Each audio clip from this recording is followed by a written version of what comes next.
जंगल में गर्मियों का मौसम चल रहा था। सख्त गर्मी के कारण सभी पेड़ पौधे सूख रहे थे। ऐसे मौसम में पक्षियों को भोजन की बहुत समस्या थी। पूरे जंगल में वही एक आम का बड़ा पेड़ था, जिस पर अब कुछ ही आम बचे थे। चिड़िया और मिट्ठू तोता भूखे थे। वो उड़ते हुए आम के उस बड़े पेड़ पर आकर बैठ जाते हैं।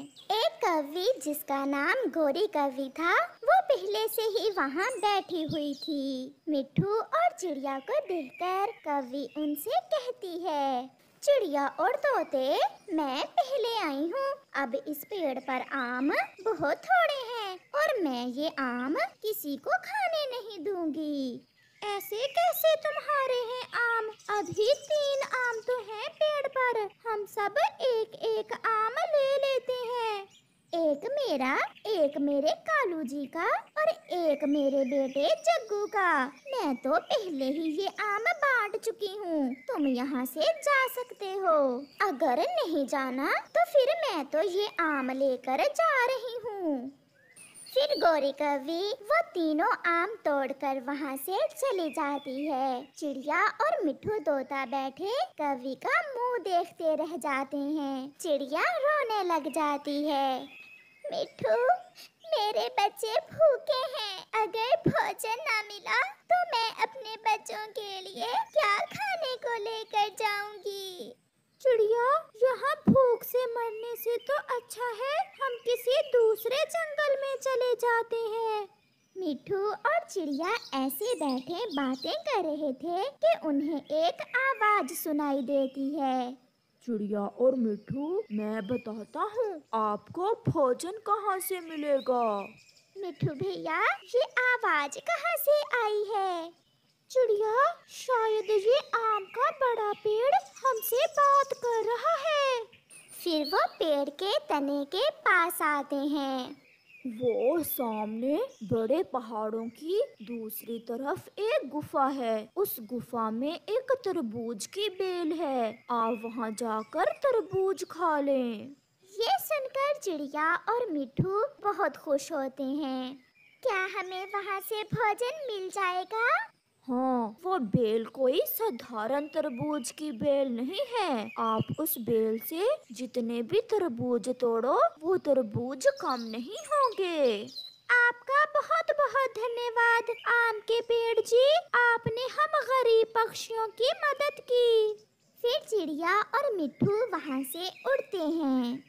वो दोनों सीधे पहाड़ों की दूसरी ओर जाते हैं। मिट्ठू, वो रही, वो सामने है गुफा। फिर चिड़िया और मिट्ठू जल्दी से उस पुरानी गुफा में चले जाते हैं। उस गुफा में तो सच में एक बड़ी तरबूज की बेल थी, जिस पर बड़े बड़े पके हुए तरबूज लगे हुए थे। मिट्ठू, देखा, ऊपर वाले ने हमें भी भोजन दे दिया। अब हम सब पक्षी यहाँ से अपने लिए मीठे मीठे तरबूज ले जाया करेंगे।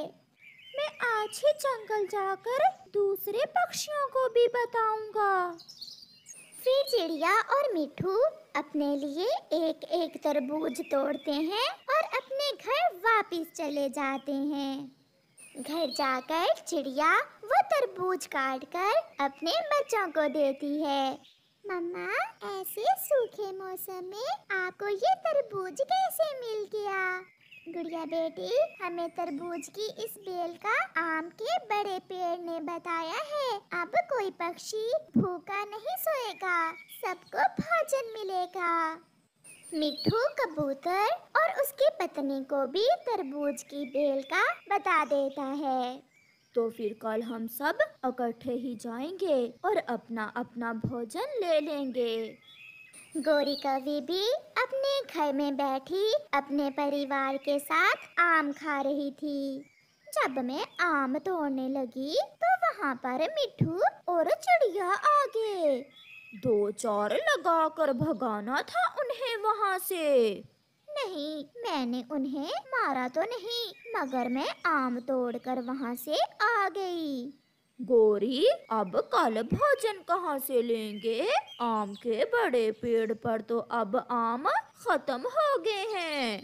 दूसरे पक्षियों के पीछे पीछे जाएंगे, जहाँ से वो भोजन लेंगे वहीं से हम ले लेंगे। मम्मा, आम बहुत मीठा है, कल भी मेरे लिए कोई मीठा फल ही लेकर आना। ऐसे ही सुबह हो जाती है। सब पक्षी पीपल के बड़े पेड़ पर इकट्ठे हो जाते हैं। कोई भी पक्षी उन दुष्ट कौवों को उस जादुई बेल का ना बताए।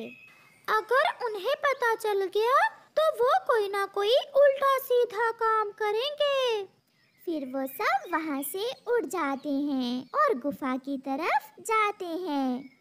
कौवा और कौवी तो पेड़ के पीछे छुपे उनकी सारी बातें सुन रहे थे। देखा कालू, गंदी आंखों वाला कबूतर सब पक्षियों को हमारे खिलाफ कर रहा था। और वो मिट्ठू भी तो टें टें कर रहा था। चलो अब जल्दी से उनके पीछे जाकर देखते हैं कि वो सब कहाँ गए हैं। ऐसे वो दुष्ट कौवे दूसरे पक्षियों के पीछे पीछे उड़ते हैं। चिड़िया, अब तो बरसात होने तक हमें यहाँ से भोजन मिलता रहेगा। कबूतर, ये तरबूज बहुत मीठे हैं। चलो अब जल्दी से तरबूज लेकर यहाँ से जाएं, कहीं वो कौवे ना हमें देख ले। अगर उन्हें पता चल गया तो वो हमें तो यहाँ से भोजन लेने भी नहीं देंगे। फिर वो सब अपना अपना तरबूज तोड़ते हैं और वहाँ से चले जाते हैं।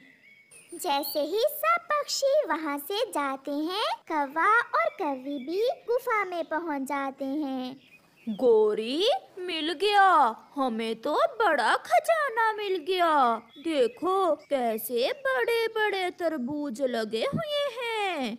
अब मुझे पता चला वो चातर पक्षी हमसे क्या छुपा रहे थे। कालू, हम ऐसा करते हैं कि ये सारे ही तरबूज तोड़कर ले जाते हैं और फिर बाकी के पक्षी भूखे मरेंगे और हम मजे मजे से तरबूज खाएंगे। गोरी, तुम ये तरबूज तोड़ो और मैं ये तरबूज इन बोरियों में भरता हूँ। फिर कौवा और कौवी उस जादुई बेल से तरबूज तोड़ तोड़ कर 2 बोरियां भर लेते हैं। कालू, बोझ ज्यादा है, मुझसे तो उठा नहीं होगा। तुम यहीं बैठो और मैं ये बोरियां घर छोड़कर आता हूँ। फिर कालू कौवा तरबूज की बोरी अपने ऊपर रखकर जैसे ही उड़ने लगता है तो वो बोरी गिर जाती है। गोरी, ये तो बहुत मुश्किल काम है। कालू, आइडिया, मैं ये बोरी तुम्हारे ऊपर रखकर रस्सी से बांध देती हूँ। हाँ, ये ठीक है। फिर वो ऐसा ही करते हैं। कालू कौवे की पत्नी गोरी कौवी एक बोरी तरबूज से भरी हुई कालू कौवे के ऊपर रखकर बांध देती है और कौवा वहाँ से उड़ता है। बोझ ज्यादा था, इसलिए कौवा कभी नीचे आता तो कभी ऊपर जाता।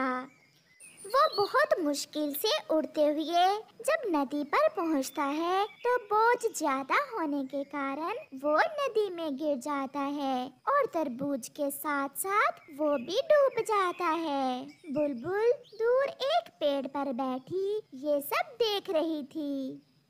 वो भागकर मिट्ठू को बताती है। तो वो कौवे पुरानी गुफा तक पहुंची गए। मुझे जल्दी से जाकर उसकी पत्नी को बताना होगा।